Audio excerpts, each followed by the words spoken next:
আপনার একটা সিয়ামও কি কবুল হয়েছে? আপনার সিয়াম একটা সিয়ামও কি আল্লাহর দরবারে পৌঁছেছে? যদি সিয়াম কবুল হয় তাহলে আপনার মুখে দাড়ি আছে। সমাজের দিকে তাকান। যদি আপনার সিয়াম কবুল হয়ে থাকে আপনার মুখে দাড়ি আছে। যদি আপনার সিয়াম পালন হয়ে থাকে আপনার ভিতরে নামাজ আছে। যদি আপনার সিয়াম কবুল হয়ে থাকে আপনার পিতামাতার খিদমত আপনার দ্বারাই হয়। যদি আপনার সিয়াম কবুল হয়ে থাকে তাহলে আপনি একজন মুত্তাকিতে পরিণত হয়েছেন। যদি আপনার সিয়াম কবুল হয়ে থাকে তাহলে আসুন আমরা কোরআন ও হাদিস থেকে বাইরে এসে আমরা আমাদের সমাজের দিকে একটু দৃষ্টি আকর্ষণ করি। আমাদের সমাজের দিকে একটু আমরা ভুরুক্ষেপ করি, একটু আমরা তাকাই, একটু নেত্রটা ছড়িয়ে দেখি যে আমাদের অবস্থানটা কোন জায়গায়, আমাদের লেভেলটা কোন জায়গায়, আমাদের স্ট্যাটাসটা কোন জায়গায়, অনেক ওপরে না অনেক ডাউনে, আমাদের স্ট্যাটাসটা কোথায়, আমাদের সম্মানটা কোথায়, আমাদের সমাজটা কোথায়। আসুন আমরা আমাদের সমাজের দিকে একটু দৃষ্টি আকর্ষণ করি। আমরা সিয়াম পালন করছি, অনেক মানুষ আমরা সিয়াম পালন করি 50 বছর থেকে। এরকম মানুষ আছে না সমাজে? 50 বছরের নাই, 50 বছরের মানুষ আছে যারা সিয়াম পালন করে। অনেক মানুষ আছে 40 বছর থেকে সিয়াম পালন করছে, এমন মানুষ নাই? এমন মানুষ আছে। অনেক মানুষ আছে 30 বছর থেকে সিয়াম পালন করছি, এরকম মানুষ নাই সমাজে? এরকম মানুষ আছে। অনেক মানুষ আছে 20 বছর থেকে সিয়াম পালন করছি, এমন মানুষ নাই সমাজে? এমন মানুষ আছে। অনেক মানুষ আছে 10 বছর থেকে সিয়াম পালন করছি, এমন মানুষ সমাজে নেই? এমন মানুষ সমাজে আছে। তাহলে কেউ সিয়াম পালন করছি 10 বছর, 20 বছর, 30 বছর, 40 বছর, 50 বছর, 50 বছর ধরে সিয়াম পালন করি। মানুষের সম্মুখে বলি আমি ছোট্টবেলা থেকে সিয়াম পালন করি, আমি আজ 20 বছর থেকে সিয়াম পালন করি, জানোস আমি আজ 50 বছর থেকে সিয়াম পালন করি, বাচ্চা ছিলাম তখন থেকে সিয়াম পালন করি, আমি সিয়াম কোনোদিন কাজা করি নাই, সিয়াম কোনোদিন ছাড়ি নাই। আচ্ছা আমি আপনাকে প্রশ্ন করতে চাই, আপনি যে 50 বছর থেকে সিয়াম পালন করেন আপনার একটা সিয়ামও কি কবুল হয়েছে? আপনার সিয়াম একটা সিয়ামও কি আল্লাহর দরবারে পৌঁছেছে? আল্লাহ রাব্বুল আলামিন সম্পর্কে বলছেন লা ইয়ানালাল্লাহু লাহুমাহা ওয়ালা দিমাউহা ওয়ালাকিন ইয়ানালাল্লাহুত তাকওয়া মিনকুম। আল্লাহ রাব্বুল আলামিনের কাছে তোমাদের রক্ত মাংস পৌঁছায় না, কি পৌঁছায়? তাকওয়া মিনকুম, তোমার মনের মনোভাব, তোমার তাকওয়া, তোমার খোদাভীরুতা, এটাই আল্লাহ রাব্বুল আলামিনের কাছে পৌঁছায়। তাহলে আপনি যে সিয়াম পালন করেছেন তার মধ্যে কি তাকওয়া ছিল? যদি তাকওয়া থাকে আল্লাহর কাছে সেটা গ্রহণযোগ্য হয়েছে, ক্ষমা হয়েছে, সেই সিয়ামটা আল্লাহ রাব্বুল আলামিন কবুল করেছেন। এই সিয়াম সম্পর্কে আল্লাহ রাব্বুল আলামিন বলেন আসসিয়ামু লি ওয়া আনা আজজি বিহি, সিয়াম হচ্ছে আমার জন্যে এবং এর প্রতিদান আমি নিজ হাতে দেব, এ কথা মহান আল্লাহ রাব্বুল আলামিন বলছেন। তাহলে আপনার সিয়াম কি কবুল হয়েছে? যদি সিয়াম কবুল হয় তাহলে আপনার মুখে দাড়ি আছে। সমাজের দিকে তাকান। যদি আপনার সিয়াম কবুল হয়ে থাকে আপনার মুখে দাড়ি আছে।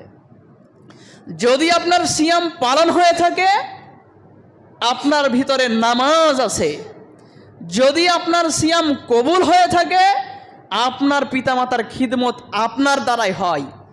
যদি আপনার সিয়াম কবুল হয়ে থাকে তাহলে আপনি একজন মুত্তাকিতে পরিণত হয়েছেন।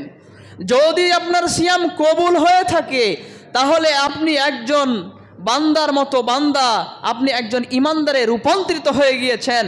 যদি আপনি মুত্তাকি হন, যদি আপনার সিয়াম কবুল হয়ে থাকে তাহলে আপনার ভাইয়ের হক মেরে খান নাই, আপনি আপনার বোনের হক আপনি বুঝিয়ে দিয়েছেন। যদি আপনার সিয়াম কবুল হয়ে থাকে আপনি গালি দেন না, আপনার দ্বারায় গালি দেওয়া সম্ভব হয় না। যদি আপনার সিয়াম কবুল হয়ে থাকে আপনি একজন সফল ব্যক্তিতে রূপান্তরিত, মুত্তাকি ব্যক্তিতে রূপান্তরিত হয়ে গিয়েছেন। যদি আপনাকে মাগরিবের নামাজের পরে ধোঁয়া উড়াতে হয়, যদি আপনাকে মাগরিবের নামাজের পরে ধোঁয়া উড়াতে হয় জানতে হবে আপনার সিয়াম কবুল হয়নি। আপনি 5000 বছর ধরে নামাজ পড়েন, আপনি 1 ট্রিলিয়ন বছর ধরে সিয়াম পালন করেন, আপনার একটা সিয়ামও আল্লাহ রাব্বুল আলামিনের দরবারে পৌঁছায় নাই, একটা সিয়ামও পৌঁছায় নাই। যদি আপনার দ্বারাই হারাম ব্যবসা হয়ে থাকে, আপনার শুকিয়ে থাকাই হচ্ছে আপনার একটা সিয়ামও পালন হয় নাই। আমার নিজের কথা বলছি নাকি? সূরা আস-শুআরা 7টা উদ্ধৃতি আপনাদেরকে দিয়েছি। সূরা মুহাম্মদ 36 নম্বর আয়াতের মধ্যে আল্লাহ রাব্বুল আলামিন ঘোষণা দিচ্ছেন এই সম্পর্কে। সূরা আল বাকারা 183 নম্বর আয়াতের মধ্যে মহান আল্লাহ রাব্বুল আলামিন বর্ণনা দিচ্ছেন। তাহলে সূরা আস-সাফাতের মধ্যে আল্লাহ রাব্বুল আলামিন বর্ণনা দিচ্ছেন। আল বুখারী কিতাবুস সিয়ামের মধ্যে আবু হুরায়রা রাদিয়াল্লাহু তাআলা আনহু থেকে বর্ণিত, তিনি বর্ণনা দিচ্ছেন যদি আপনার রাগ হয় আল্লাহর উপর রাগ দেখান, যদি আপনার রাগ হয় জনাবে মুহাম্মদ রাসূলুল্লাহ সাল্লাল্লাহু আলাইহি সাল্লামের উপর রাগ দেখান। আপনার সিয়াম একটাও কবুল হয় নাই যদি হারাম ব্যবসা আপনার দ্বারাই হয়। আপনার পিতামাতার খিদমত আপনার দ্বারাই যদি হয়ে না থাকে, আপনার একটা সিয়াম পালন হয় নাই। তাহলে যদি মাগরিবের পরে আপনাকে যদি মিথ্যা কথা বলতে হয়, সিয়াম পালন করার পরেও যদি ফোন করে বলতে হয় যে ভাই আমি আছি কাজী সাহেব, বলছে আমি তখন বাড়িতে নেই, কলকাতায় আছি, তাহলে তোমার সিয়াম আল্লাহ রাব্বুল আলামিনের দরবারে পৌঁছাচ্ছে না, আপনার সিয়াম কবুল হচ্ছে না, আপনাকে পরিবর্তন হতে হবে। যদি বলেন যে এটা আমার জন্য ইম্পসিবল, এটা অসম্ভব, তাহলে আপনি যা করছেন তাই করেন, আপনার সিয়াম কবুল হচ্ছে না। যদি মনে করেন যে আমার সিয়াম কবুল হতে হবে, আমি যে শুকিয়ে থাকছি শুধু যে আমার শরীরের উপকার হবে এমনটা নয়, পরকালের পার্থিব জীবন নয়, পরজীবনকে আমরা সুখময় করতে চাই, পরকালটা আমরা হাসিল করতে চাই, তাহলে নিজেকে পরিবর্তন করতে হবে। রোজা রাখা অবস্থায়, সিয়াম রাখা অবস্থায় মনে রাখতে হবে, এভরি সেকেন্ড, প্রতিটা সেকেন্ড আপনাকে মনে রাখতে হবে আনা সাইমুন, আমি রোজা অবস্থায় আছি। যখন মারিয়াম আলাইহিস সালাম জন্মগ্রহণ দিলেন, বাচ্চা জন্ম দিলেন, তখন তাকে জিজ্ঞাসা করা হলো সন্তান কোথায় পেয়েছো? তিনি বললেন আনা সাইমাতুন, আমি রোজাদার, আমি রোজা অবস্থায় আছি।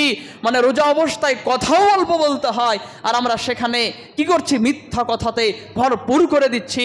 এই জন্য যদি আমরা আমাদের সিয়ামকে যদি কবুল করাতে চাই, রোজা অবস্থায় প্রতিটা সেকেন্ড মনে রাখতে হবে আমি রোজাদার, আমার দ্বারাই মিথ্যা কথা বলা চলবে না, গালি দেওয়া চলবে না, প্ররোচনা করা চলবে না, কোনো মানুষকে ঠগানো যাবে না, কাউকে মিথ্যা লালসা দেওয়া যাবে না। সর্বসময় মনে রাখতে হবে যে আমাকে পরিবর্তন করতে হবে, আমাকে পরিবর্তন হতে হবে।